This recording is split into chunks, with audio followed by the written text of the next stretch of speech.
Monsieur Zemmour, en quoi les combats pour la souveraineté et l'identité de la France sont selon vous indissociables? Y a-t-il un ordre de priorité selon vous? Alors, on va essayer de revenir aux définitions, comme ça, pour bien comprendre de quoi on parle et comment on en parle. La souveraineté, qu'est-ce que c'est? On a appris dans nos vagues études, c'est la compétence de la compétence. Donc, en fait, le souverain définit ce qui est de sa compétence, ce qui ne l'est pas, sur quelle population il a autorité, sur quel territoire il a autorité, et voilà, il est souverain. À la Révolution française, la souveraineté est passée de la tête du roi à la tête de la nation. Sans d'ailleurs que cela change quoi que ce soit au principe même de la souveraineté, même c'est comme nous l'a appris Tocqueville en la renforçant. Donc on voit bien que jusqu'alors, il n'y avait pas de changement fondamental. Mais il faut bien comprendre une chose, c'est que la souveraineté est un moyen. Ce n'est pas un objectif, c'est un moyen qui a été utilisé par les rois pour agrandir le territoire, pour imposer, pour forger un État digne de ce nom. À partir de la Révolution française et de Napoléon, cette même souveraineté a été utilisée pour imposer l'hégémonie française en Europe. Et puis, depuis, je dirais, allez, la guerre 14 et le général de Gaulle, la même souveraineté a été utilisée pour essayer de sauvegarder la liberté, l'indépendance du pays. Ça, c'est la souveraineté. Après, il y a l'identité. Alors, l'identité, on peut s'étriper pendant des siècles pour savoir qu'est-ce que l'identité française. Moi, je m'en tiens à une définition simple qui n'a jamais été discutée avant, je dirais, les années 80-90, et qui est la fameuse phrase du général de Gaulle à Perfit, la France, peuple de race blanche, de religion chrétienne et de culture gréco-romaine. Ça ne veut pas dire qu'il n'y a que des blancs, évidemment. Ça ne veut pas dire que tout le monde est chrétien, évidemment. Et ça ne veut pas dire qu'il n'y a pas, aux marges de la culture et de la civilisation française, des apports étrangers à la culture gréco-romaine. Mais les grandes masses sont là. Sinon, le reste, ce sont des minorités. Et comme disait le général de Gaulle dans la même phrase, les minorités doivent rester les minorités, sinon ce ne serait plus la France. C'est d'ailleurs, si vous voulez, c'est ça la question de l'identité. Et je crois que aujourd'hui, la question de l'identité devient absolument existentielle. Je pense que le fameux grand remplacement n'est pas un fantasme complotiste, mais un processus démographique implacable qui a commencé et qui a déjà, puisqu'on parlait du général de Gaulle, qui l'a déjà poussé à donner l'indépendance à l'Algérie, alors que sur le terrain, les armées françaises avaient gagné la guerre.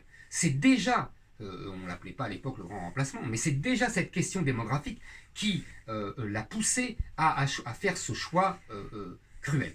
Donc, nous avons une vraie question, sauver l'identité de la France, ça doit être notre priorité, ça doit être au-dessus de tout, et la souveraineté, évidemment, doit être un moyen pour atteindre cet objectif, mais il faut bien comprendre que nous avons été beaucoup affaiblis depuis 40 ans, et que nous avons un rapport de force très défavorable. Vous savez, il y a un texte de Rousseau qui n'est pas très connu, que j'aime beaucoup, c'est le texte qu'il adresse aux Polonais. Les Polonais lui demandent qu'est-ce qu'on doit faire après le premier partage de la Pologne qui a coupé la Pologne en trois entre la Russie, la Prusse et l'Autriche. Et Rousseau répond, c'est simple, il ne faut pas, vous ne pourrez pas affronter pour l'instant les trois géants qui vous ont coupé en morceaux. Il faut sauvegarder vos mœurs, votre religion, vos traditions, votre culture, bref, ce qu'on appellerait aujourd'hui votre identité. Et moi je pense qu'il faut suivre le conseil de Rousseau. D'abord l'identité, la souveraineté quand on peut. On peut ruser, on peut faire des concessions avec la souveraineté, on doit être intransigeant sur l'identité. Et si vous voulez, je pense que il ne faut pas nous diviser. Je pense par ailleurs que l'identité, la défense de l'identité peut rassembler le plus de Français possible. Alors que, on l'a vu lors de la présidentielle de 2017, les moyens de recouvrer notre souveraineté peuvent nous diviser et nous rendre minoritaires. Par ailleurs, notre combat légitime et vraiment, moi j'ai des souvenirs merveilleux. Je suis maintenant vieux et j'ai souvenir d'avoir participé humblement et très modestement à tous les combats pour défendre la souveraineté française en 92 et j'ai côtoyé les grands et nobles défenseurs de la souveraineté que furent tous les partisans du non, Philippe de Villiers, Philippe Séguin, Charles Pasqua, Jean-Pierre Chevènement, Marie-France Garot, sans oublier Jean-Marie Le Pen, et je crois que j'ai vraiment admiré tous ces gens et je vous avoue que je crois qu'ils m'ont tous bien aimé. Donc vous voyez, j'avais un rapport presque affectueux avec tous ces gens et vraiment je me suis battu, mais à ma modeste place. J'étais un petit journaliste, un petit écrivain, je faisais ce que je pouvais. Mais je crois que nous avons perdu une bataille en 92. Ça ne veut pas dire que nous avons perdu la guerre, mais ça ne veut pas dire que nous devons considérer ce nouveau rapport de force. En plus, face à l'Europe, nous pouvons faire des choses. C'est pas l'Europe qui nous a imposé le regroupement familial en 75. C'est pas l'Europe qui nous interdit de supprimer le droit du sol. C'est pas l'Europe qui nous oblige à déverser des milliards d'allocations sociales en tout genre par la caisse d'allocation familiale à des populations étrangères. Je pense que tout cela, ces choix nous sort encore souverains. Les Italiens n'ont pas de droit du sol. Les Danois ont une politique migratoire féroce. Les Hongrois et les Polonais refusent toute immigration africaine et musulmane. Je crois qu'aujourd'hui, nous avons vraiment un conflit de civilisation sur notre sol. Nous avons importé un conflit de civilisation sur notre sol. Vous savez, Malraux disait qu'est-ce qu'une civilisation? C'est tout ce qui s'agrège autour d'une religion. Et aujourd'hui, nous avons deux civilisations sur le sol français. Le conflit des civilisations est inéluctable. Pour moi, il a déjà commencé.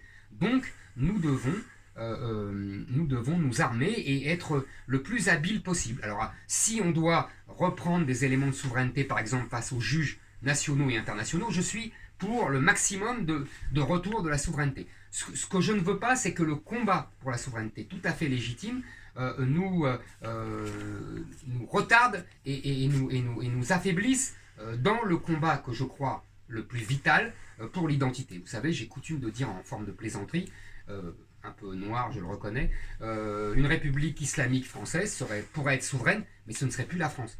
Même une république confessionnelle à la libanaise, ce ne serait plus la France. Donc nous devons essayer de sauver la France et de sauver l'identité de la France. Et je ne suis même pas sûr que ce combat soit victorieux.